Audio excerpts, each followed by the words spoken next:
Niki pun rutin ji. Ini kelihatannya udah lama saya nggak ngisi di sini. Saya ngisinya yang Sabtu pagi. Alhamdulillah ketemu lagi untuk bersama-sama silaturahim pengajian Ahad pagi. Mudah-mudahan hadirnya ibu-ibu di majelis yang mulia ini dicatat sebagai amal ibadah. Amin Allahumma. Tentu ini kita berbangga dan patut kita syukuri karena sekarang ini kita berada di Raudhatan min Riyadil Jannah, yaitu taman daripada taman-tamannya surga. Kira-kira di surga betah apa mboten Bu?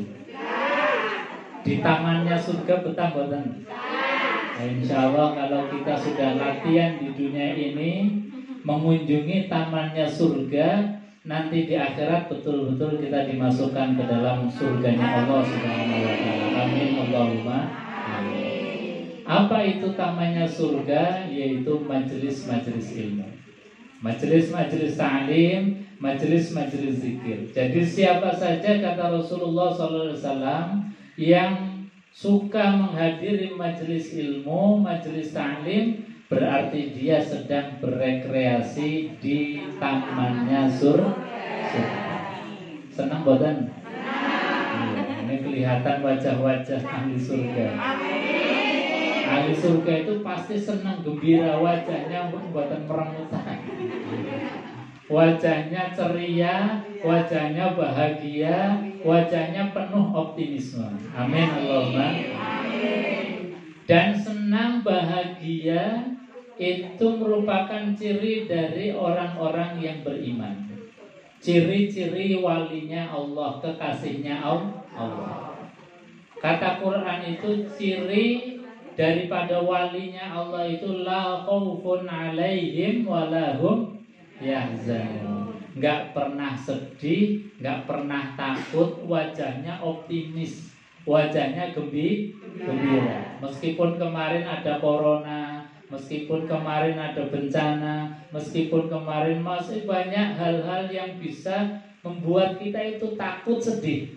Tapi karena orang beriman itu dilandasi dengan optimis, wajahnya tetap dalam keadaan ceria. Karena bagaimanapun ujian dari Allah sudah ada ukurannya masing-masing. Pasti kita akan bisa menyelesaikan. Dikasih sakit, alhamdulillah. Karena sakit bagian dari kafarah min zunubina, dari kafarah penutup dosa-dosa kita. Meskipun itu penyakit yang kecil, pilek, batuk, itu ya kafarat kata Rasulullah. Kecucus, ketusuk duri di jalan, ada paku, ada beling, ada kaca. Oh, kok kita kecucus? Alhamdulillah. Bisa nggak Bu? Alhamdulillah. Kemudian diikuti innalillah wa inna ilaihi raji'un. Nah, sunnahnya nggak. Jadi yang didahulukan alhamdulillah. Jadi kecucus paku ya Allah alhamdulillah. Bu nate dereng.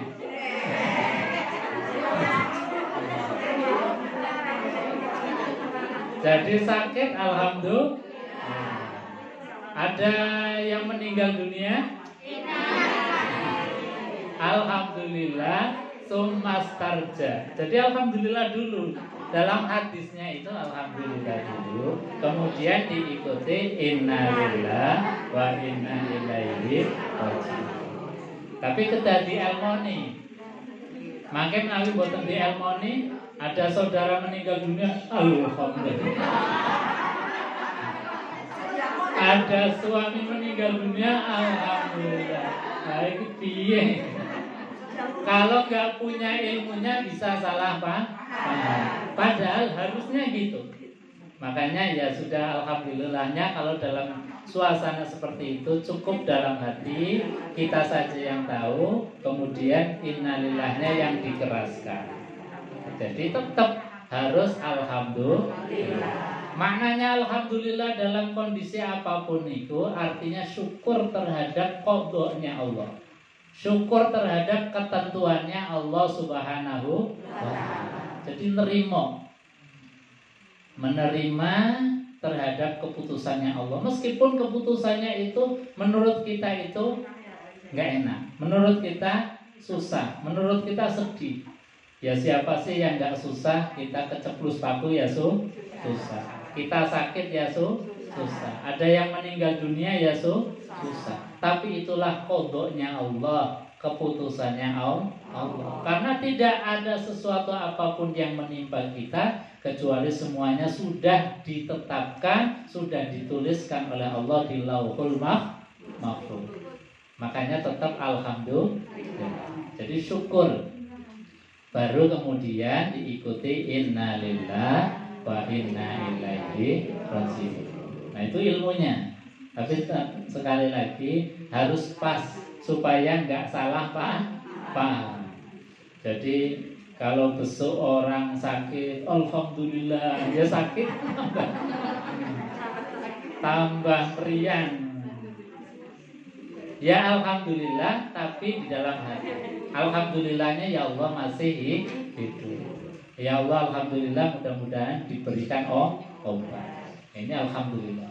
Jadi makna alhamdulillah itu luar biasa, mensyukuri terhadap apapun yang Allah berikan kepada kita. Makanya kemudian doanya kita supaya kita ditetapkan, digolongkan min jumlatis syakirin, golongan orang-orang yang ahli syukur. Soalnya apa? Orang yang ahli syukur ini luar biasa. Luar biasa. Bahkan sampai Allah Subhanahu wa taala itu kasih reward hadiah. Hadiahnya untuk siapa saja yang mau bersyukur dalam keadaan apapun. Kalau dikasih nikmat syukur alhamdulillah. Itu wajar, biasa, umum. Tapi kalau dalam keadaan sempit, dalam keadaan sakit, dalam keadaan bahagia, kau mau bersyukur alhamdulillah, ini luar biasa. Makanya Allah itu senang sebetulnya kalau ada orang dikasih ujian kok masih syukur. Berarti dia masih husnuzan sama Allah. Maka dalam sebuah hadis itu diceritakan ketika ada seorang itu dalam keadaan duka meninggal dunia, itu kan Allah setiap kali mengutus malaikat untuk takziah. Jadi kalau ada yang meninggal dunia berduka, itu yang takziah bukan hanya saudara, keluarga atau tetangga saja, tapi malaikat itu diutus Allah untuk takziah. Jadi malaikat bondong-bondong dari langit untuk takziah. Nah setelah malaikat takziah itu matur kepada Allah, cerita, laporan kepada Allah, ditanya sama Allah, wahai malaikat, apa yang kau saksikan terhadap keluarga yang dalam keadaan berduka, yang dalam keadaan sedih, yang aku uji dengan ujian kesedihan? Maka malaikat itu matur, ya Allah, tadi ketika saya takziah, keluarganya itu husnuzan kepada engkau, berbaik sangka kepada engkau, nerima takdirnya, kemudian mengucapkan alhamdulillah, summastarja, kemudian baru diikuti istirja. Maka Allah Subhanahu wa taala mendengar laporannya malaikat ini, senang banget. Ada hamba yang dalam keadaan sedih, berduka, tapi masih alhamdulillah. Allah senang banget. Saking senangnya terus memerintahkan malaikat, wahai malaikat, kalau memang apa yang engkau lihat bahwasanya keluarga yang sedang berduka ini masih husnuzan, masih bersyukur kepada Allah, Allah perintahkan, banallahu lahu baitan fil jannah, bangunkan sebuah istana, sebuah rumah untuk mereka. Amin Allahumma amin. Bahkan rumahnya ini luar biasa, Bu. Kalau rumahnya kita itu ada namanya enggak, Bu? Rumahnya ibu-ibu ada namanya enggak? Ada nomornya, Pak. Ada nomornya, ada RT RW-nya nih. Tapi enggak ada namanya. Enggak ada. Berarti belum sunnah. Sunnahnya Nabi itu rumahnya kita itu ada namanya. Nah ini rumah di surga itu dikasih nama sama Allah. Ada yang tahu Bu namanya apa? Namanya Baitul Hamdi. Apa Bu?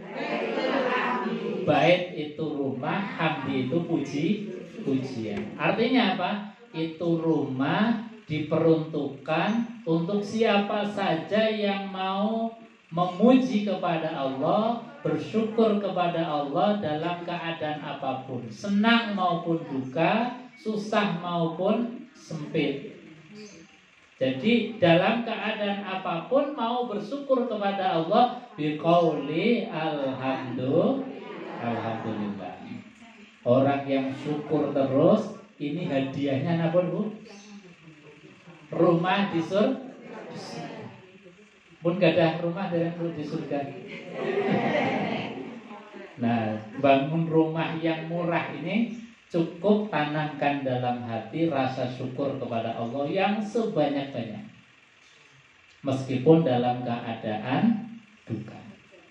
Makanya dalam hadis itu diajarkan oleh baginda Rasulullah, dalam keadaan duka pun yang diutamakan, yang didahulukan adalah kalimat alhamdulillah, summastarja, baru diikuti kalimat istirja, inna lillahi wa inna ilaihi raji'un. Nah ini ilmunya. Jadi ilmunya tetap alhamdulillah. Tapi tadi jangan sampai salah paham. Nah, tapi kalau yang sama-sama sudah ngaji, insya Allah paham. Insya Allah Pak. Khawatirnya ngomong alhamdulillah pada orang yang nggak paham malah jadi salah paham, salah terima. Padahal itu sebetulnya yang diajarkan oleh baginda. Supaya apa? Supaya kita optimis terus, bersyukur terus kepada Allah Subhanahu wa taala. Jadi ini makanya setiap apapun kalimat alhamdulillah ini terus kita sampaikan kepada Allah. Dan alhamdulillahnya kita punya syariat itu memaksa kita mengucapkan alhamdulillah minimal berapa kali sehari Bu? 17 kali sehari itu minimalnya, dipaksa. Karena apa? Karena kita sehari semalam sholatnya berapa kali? 17 kali rokaatnya. Rokaatnya ada berapa? 17 kali. Setiap rokaat wajib baca Fatihah. Alhamdulillah. Makanya itu sebetulnya latihan supaya kita membiasakan alhamdulillah. Sampai dipaksa alhamdulillah Fatihah menjadi ruknun min arkanis sholat. Rukun daripada rukunnya sholat. Andai kata Fatihah itu tidak termasuk rukun daripada rukunnya sholat, mungkin kita nggak mengucapkan alhamdulillah dalam sehari semalam. Tapi berkahnya kita itu bahwasanya Fatihah menjadi rukunnya sholat, meskipun kadang-kadang kita mengucapkan alhamdulillah ya karena kebiasaan saja, gitu? Nggak karena mensyukuri nikmat Allah. Makanya ayo setelah ngaji kita sholatnya itu khususnya ketika membaca Fatihah renungkan ya Allah alhamdulillah, ternyata nikmat yang Kau berikan kepada kita dari mulai bangun tidur sampai menjelang tidur, bahkan tidur itu sendiri pun termasuk nikmat dari Allah Subhanahu wa taala. Maka kalau kita bisa merasakan alhamdulillah dalam Fatihah ketika sholat, insya Allah sholat kita itu tambah semakin khusyuk. Kenapa enggak khusyuk? Karena mengucapkan alhamdulillah di Fatihahnya itu kurang di makna, sehingga nikmat dari Allah itu enggak kebayang. Seolah itu ya sudah biasa. Bangun tidur ya biasa, makan ya biasa, mau tidur ya biasa, tidur ya seolah-olah rutinitas alam biasa. Sehingga seolah-olah semua aktivitas harian itu bukan nikmat dari Allah. Padahal itu nikmat yang luar biasa dari Allah Subhanahu. Makanya kita baca Fatihah, kita takbir Allahu Akbar, renungkan betul ketika mengucapkan alhamdulillahi rabbil alamin Ar-Rahmanir Rahim, Maliki. Ya, sampai akhir itu renungkan betul, khususnya di awal. Alhamdulillah ya Allah, nikmatnya Engkau tidak terhitung. Bahkan Allah sampaikan, wa in ta'uddu ni'matallahi la tuhsuha. Andai kata kita mau mencoba menghitung nikmat Allah dari mau tidur sampai menjelang tidur, itu nggak akan kehitung nikmatnya. Nah, kalau nggak kehitung, kira-kira dari nikmat yang tidak terhitung dengan 17 kali kita mengucapkan alhamdulillah sebanding boten? Sebanding nama boten? Dari nikmat yang tidak terhingga, kita hanya diwajibkan, kita hanya dipaksa untuk mengucapkan alhamdulillah 17 kali. Makanya di dalam kajian-kajian kitab fikih, sirriyahnya, rahasianya, kenapa Fatihah itu menjadi rukunnya sholat? Karena tadi supaya kita dipaksa bersyukur terhadap nikmatnya Allah. Hanya kadang-kadang ada yang mengatakan bahwa Ustaz, kan ada ulama yang mengatakan bahwa kalau kita makmum masbuk atau kita menjadi makmum, cukup mendengarkan Fatihahnya imam. Kalau di mazhab Imam Syafi'i itu nggak cukup, karena tadi filosofinya semua nikmat atau nikmat itu yang merasakan kita, bukan hanya imam. Imam ya bisa menutupi Fatihahnya kita manakala kita hanya ketika dalam keadaan terlambat. Misalnya imam sudah takbir, Allahu Akbar, bacaan Fatihah, kemudian bacaan surat.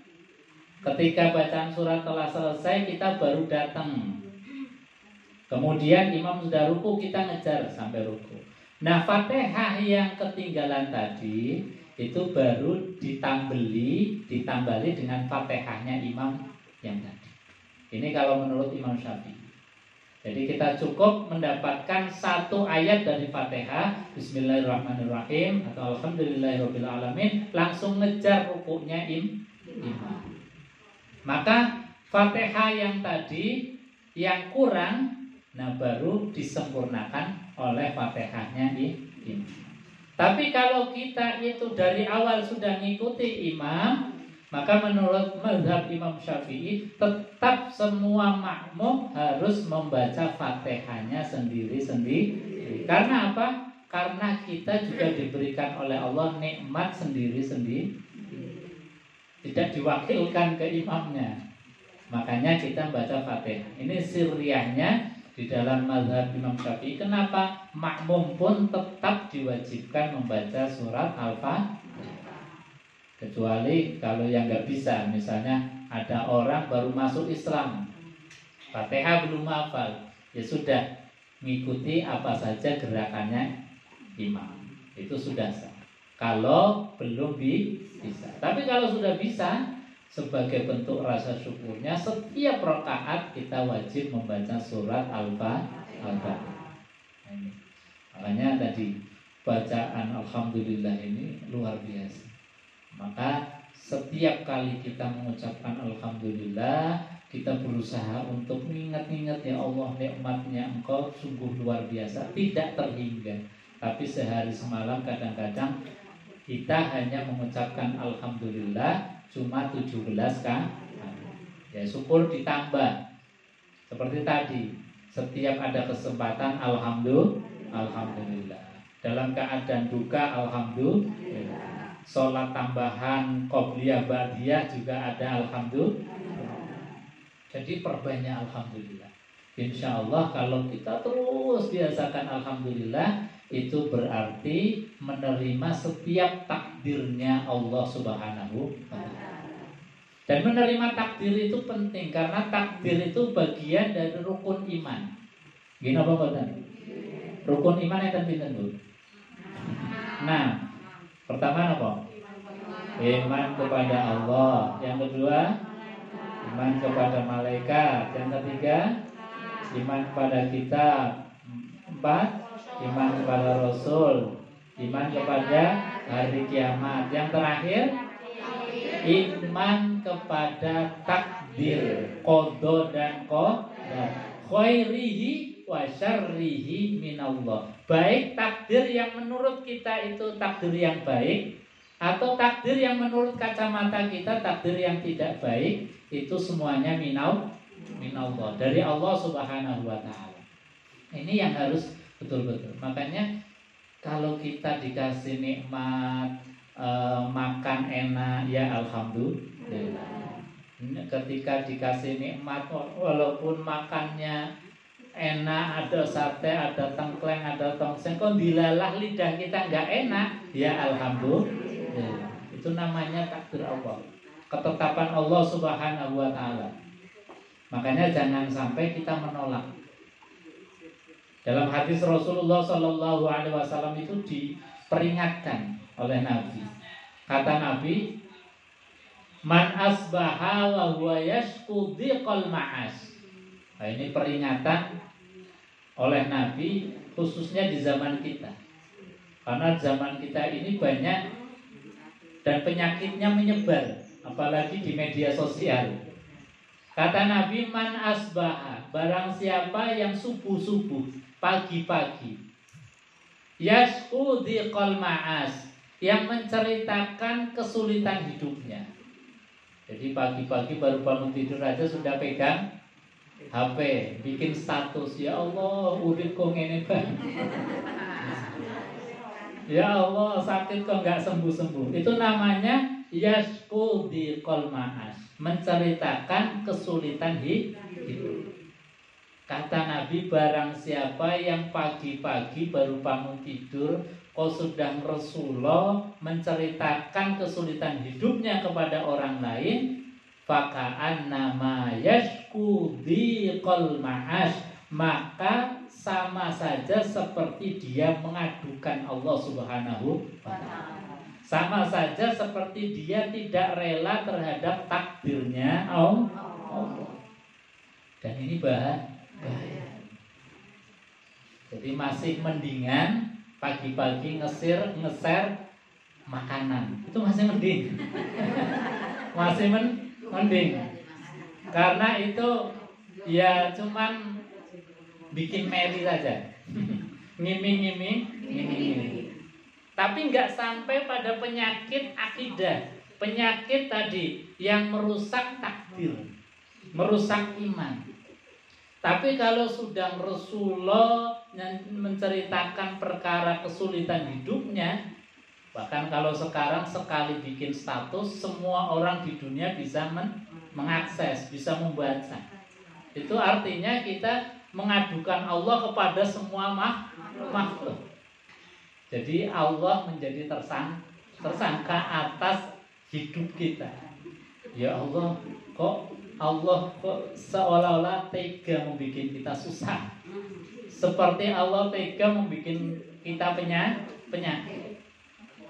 Makanya kita diusahakan, kita itu diajarkan oleh Rasulullah SAW itu senang.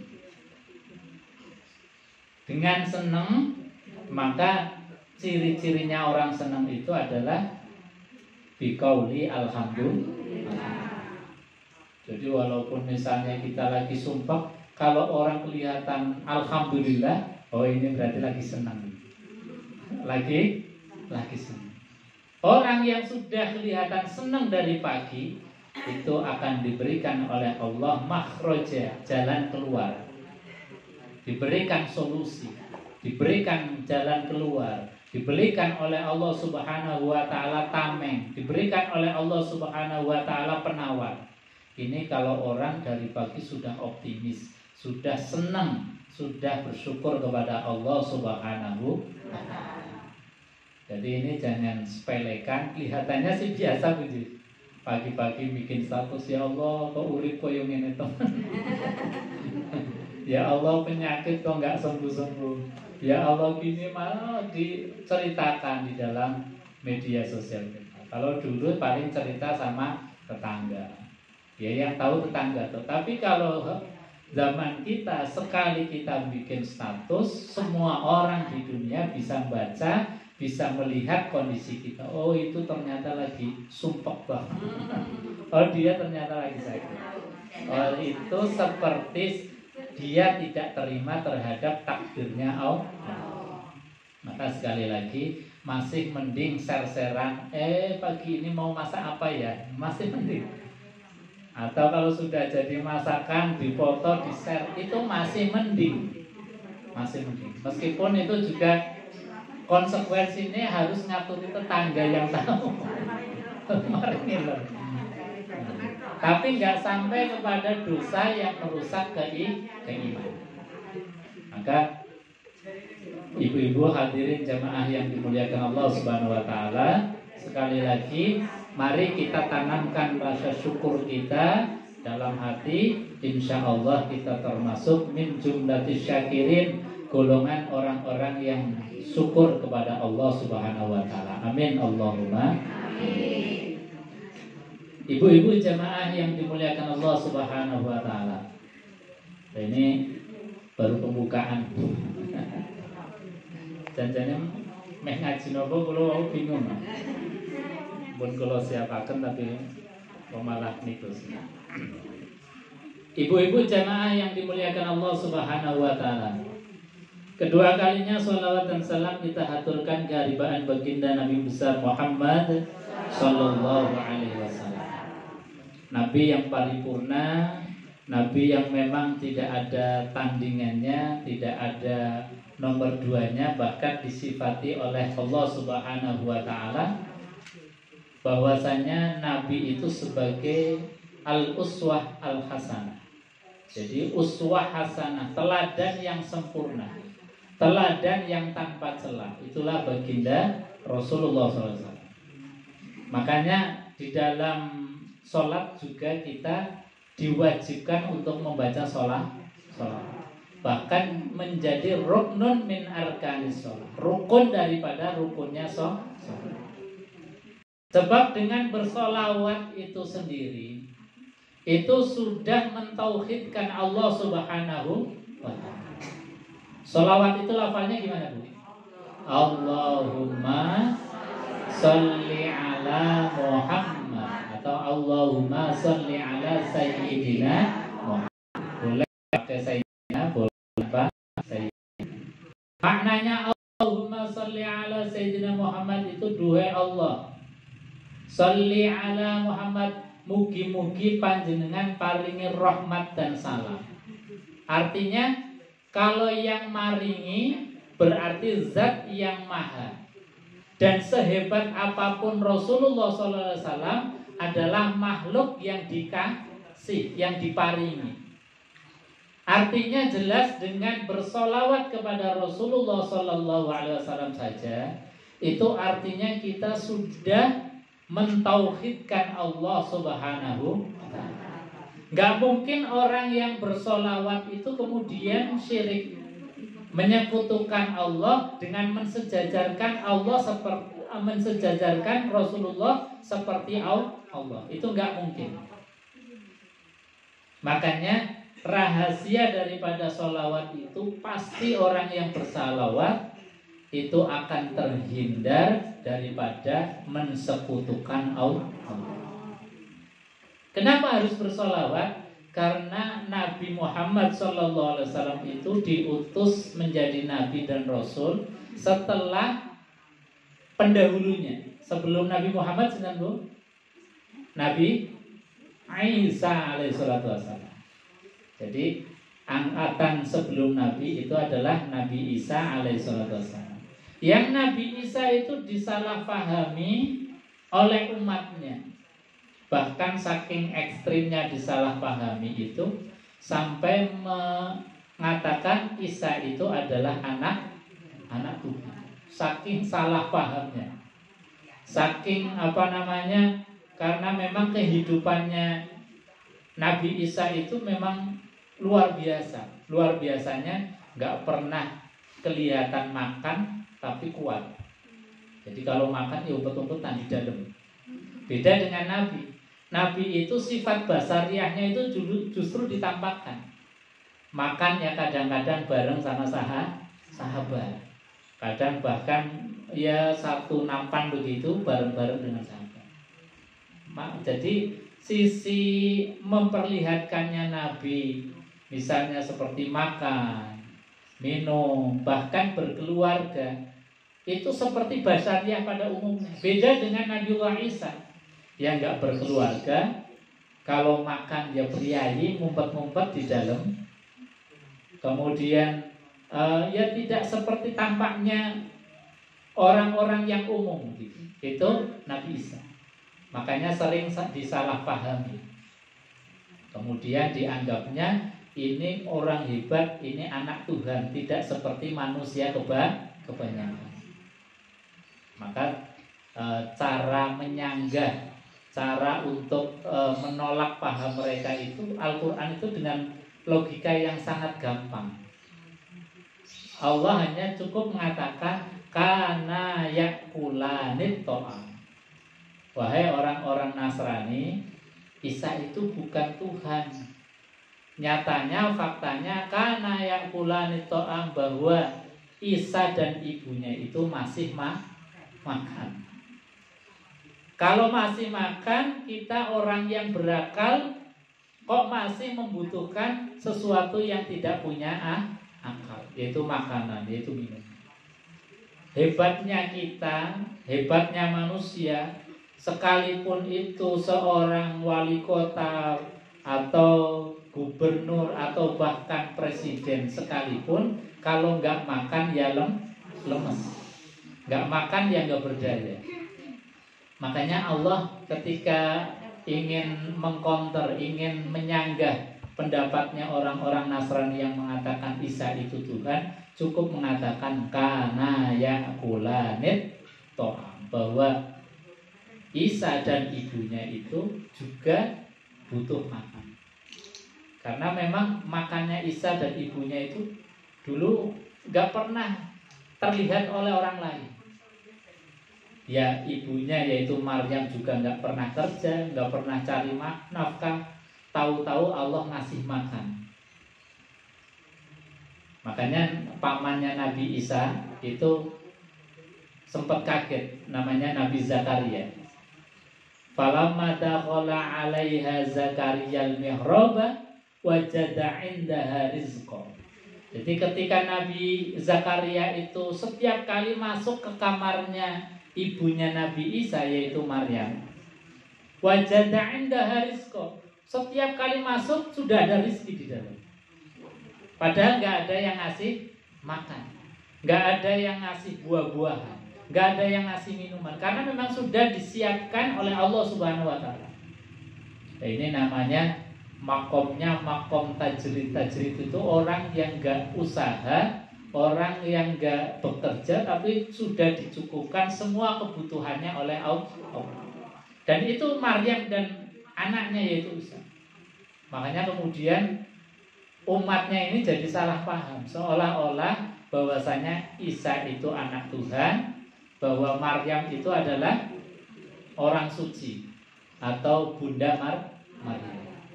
Karena tadi nggak pernah kerja, nggak pernah kelihatan makannya, setiap kali mau makan itu sudah disiapkan oleh Allah. Itu di Quran diabadikan. Falamma dakhala 'alaiha Zakaria al-mihraba wajada 'indaha rizqa. Qala ya Maryamu, wahai Maryam, anna laki hadza, ini dari siapa? Maka dijawab oleh Allah, ini rizqum minallah, ini rizki dari Allah Subhanahu wa ta'ala. Jadi di Quran di juz yang kedua kalau nggak salah, falamma 'alaiha Zakaria, falamma dakhala 'alaiha Zakaria al-mihraba wajada 'inda rizqa qala ya Maryamu anna laki hadza qalat huwa min 'indillah, ini rizki dari Allah Subhanahu wa ta'ala. Sampai segitunya. Makanya ketika disalahpahami bahwa Isa itu Tuhan atau anak Tuhan, Allah hanya membantahnya kana yakulanit to'am, bahwasanya Isa dan ibunya juga seperti kalian masih butuh makan. Kalau masih butuh makan, nggak mungkin itu disifati sebagai sifatnya Tuhan. Karena kalau Tuhan itu butuh makan, berarti Tuhan butuh sesuatu yang remeh, yang rendahan, yang tidak punya akal. Nah, hebatnya kita kan kadang-kadang sombong, merasa bahwa kita manusia hebat.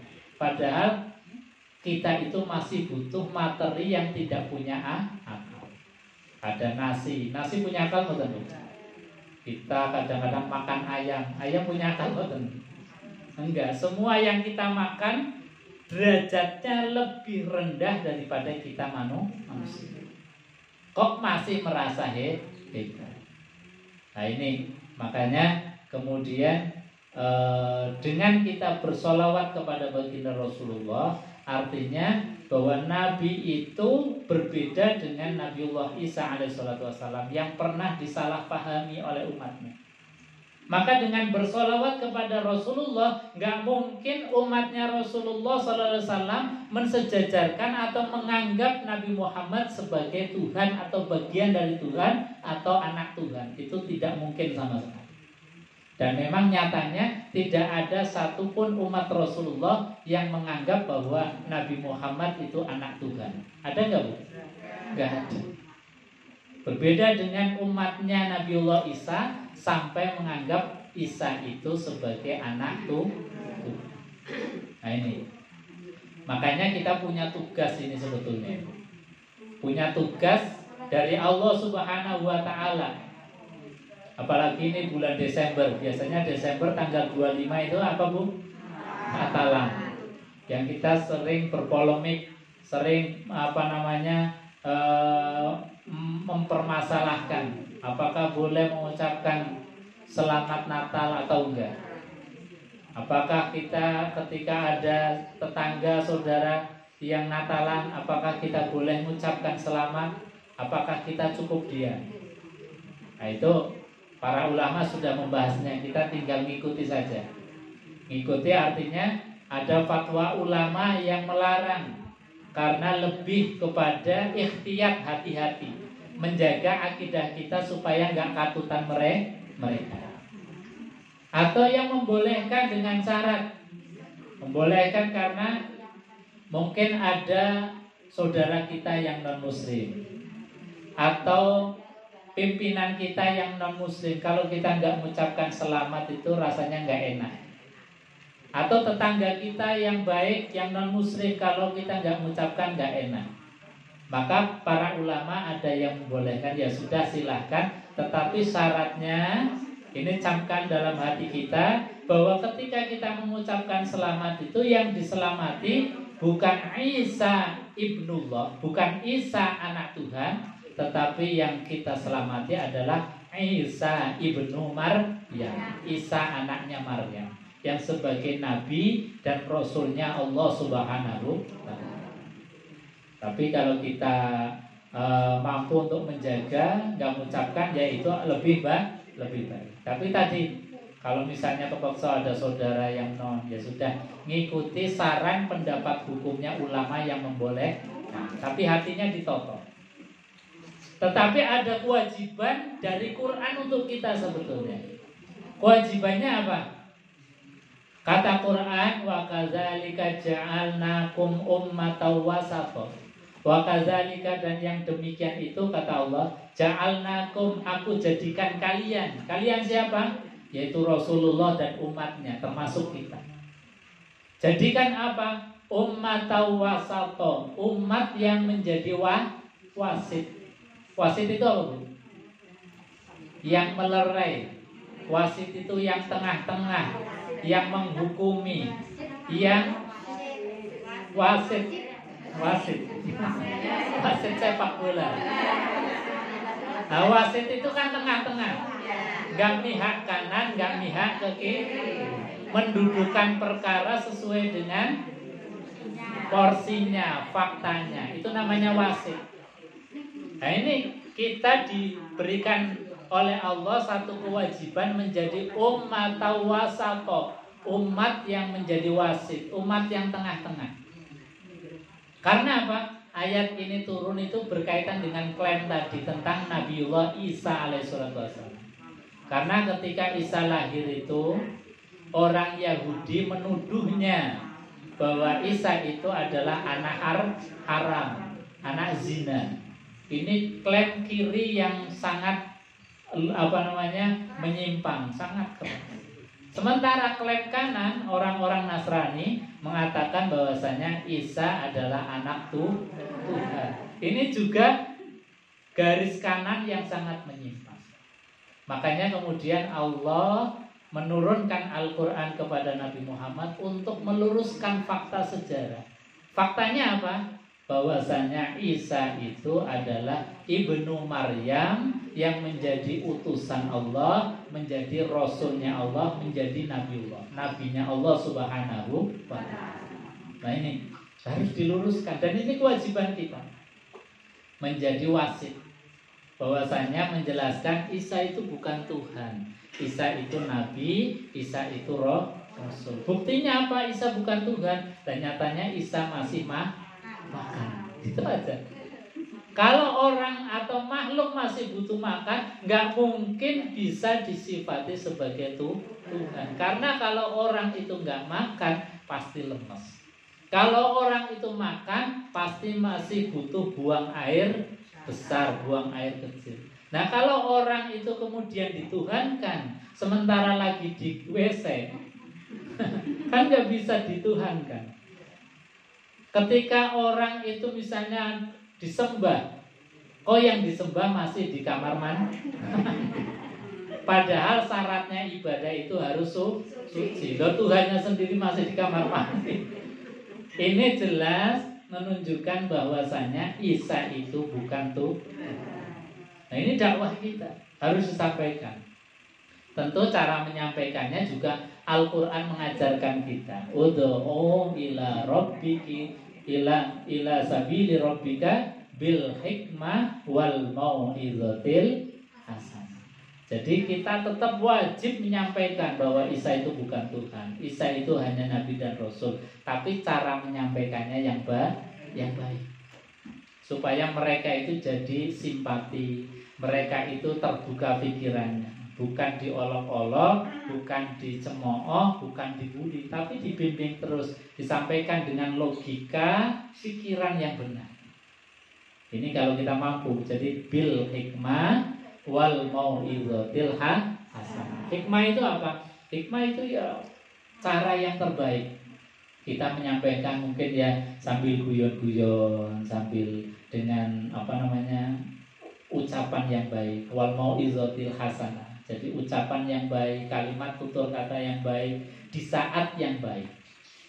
Jadi kadang-kadang ucapan yang baik saja belum tentu baik kalau saatnya, waktunya, momennya tidak baik.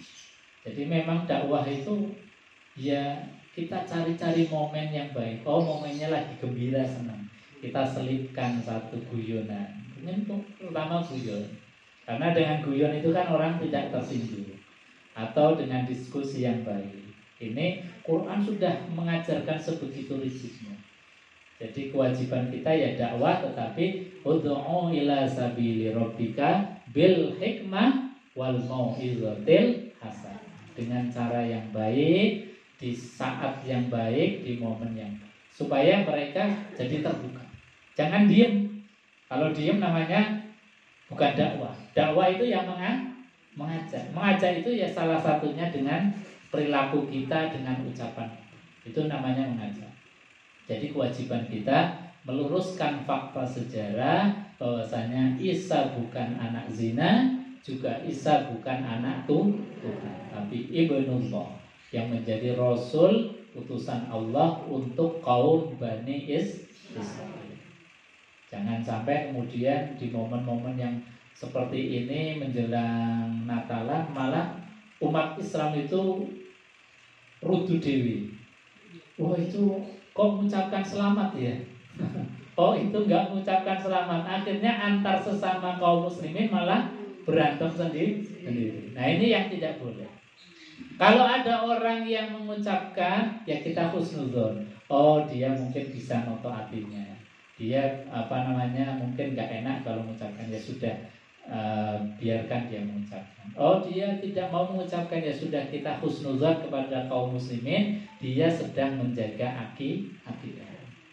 Kadang kan tidak, kita kadang miris dilihat di media sosial, yang kanan menghantam yang kiri menghantam kanan, padahal sama-sama muslim. Nah, ini yang nggak boleh. Makanya sekali lagi kewajiban kita adalah meluruskan fakta sejarah. Wa kadzalika ja'alnakum ummatan wasata litakunu syuhada'a 'alan nas, supaya nabi itu menjadi saksi atas manusia dan kita juga menjadi saksi atas mereka. Nah, ini kewajiban kita.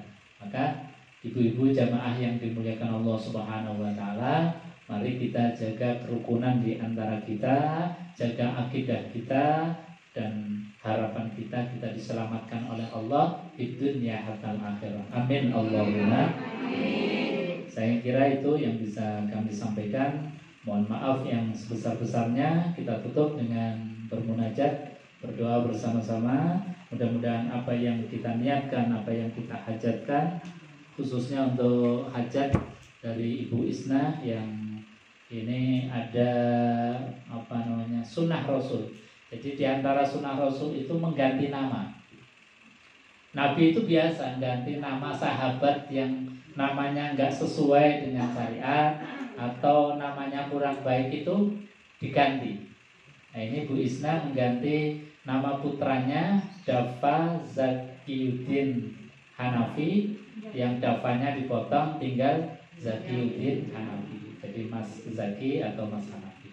Ini sunnah mengganti makanya dulu kan orang-orang tua kita punya tradisi kalau haji namanya diganti. Gimana mboten? Nate Bu. Keluarga kita, ibu kita atau saudara kita biasanya kalau haji diganti namanya, ditambah atau diganti atau dikurangi. Karena memang di antara sunnah memberi nama itu adalah nama yang baik. Kalau yang kurang pas, kurang baik, diganti. Itu diantara sunnah baginda Rasulullah.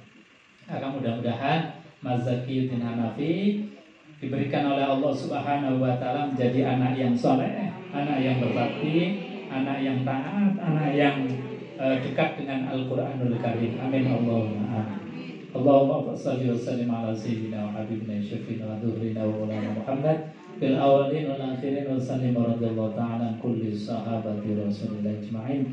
Alhamdulillahirabbil alamin. Hamdan syakirin, hamdan na'imin, hamdan yuafi ni'amahu wa yukafi mazidah. Ya Rabbana lakal hamdu kama yanbaghi li jalali wajhikal karim wa 'azimi sultanik. Allahumma sallimna sallim dinana sallim imanana sallim qulubana sallim ajsadana sallim zurriyatana sallim quryatana wa sallim badana. Allahumma ij'al jami'a auladana wa jami'a talamizana waladan shalih waladan muti'an waladan aliman waladan zakiyan waladan hafizan lil Qur'anil azim bi rahmatika ya arhamar rahimin. Rabbana atina fid dunya hasanah wa fil akhirati hasanah wa qina adzabannar. Wa sallallahu ala sayyidina Muhammad wa ala alihi washabbihi wasallam. Alhamdulillahirabbil alamin. Demikian kurang dan lebihnya mohon maaf. Bila taufik wal hidayah wa ridha. Assalamualaikum warahmatullahi wabarakatuh.